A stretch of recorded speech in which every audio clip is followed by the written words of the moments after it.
দক্ষিণেশ্বর কালী মন্দির কলকাতার অদূরে গঙ্গা নদীর তীরে অবস্থিত।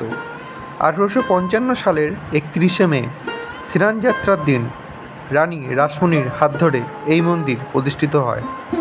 এই মন্দিরে দেবী কালীকে ভবতারিণী রূপে পুজো করা হয়। ঊনবিংশ শতাব্দীর বিশিষ্ট যোগী রামকৃষ্ণ পরমহংসদেব এই মন্দিরে কালী সাধনা করতেন। কথিত আছে রানী রাসমণি দেবী কালীর স্বপ্নাদেশ পেয়ে এই মন্দির প্রতিষ্ঠান করেন। দক্ষিণেশ্বর মন্দিরে আসার জন্য দমদম থেকে মেট্রো বা লোকাল ট্রেনে করে মাত্র 10 মিনিটে পৌঁছে যান দক্ষিণেশ্বর মা ভবতারিণী মন্দিরে।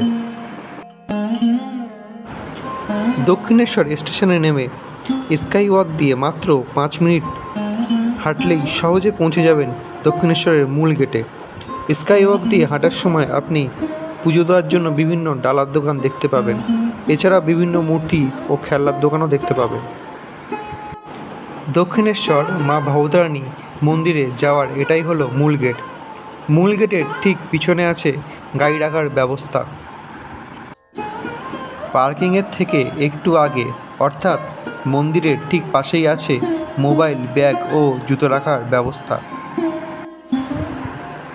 দক্ষিণেশ্বর মা ভবতারিণীর মূল মন্দির খোলার সময় সকাল 6টা থেকে 12:30 পর্যন্ত ও বিকালে 3:30 থেকে 7:30 পর্যন্ত।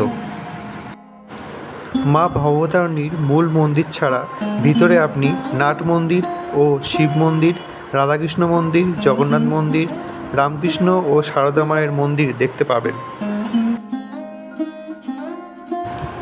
মন্দিরের মধ্যে দুপুরের ভোগের কুপন দেওয়া হয়। এছাড়াও আপনি মন্দিরের ঠিক সামনেই পেয়ে যাবেন ফুড প্লাজা।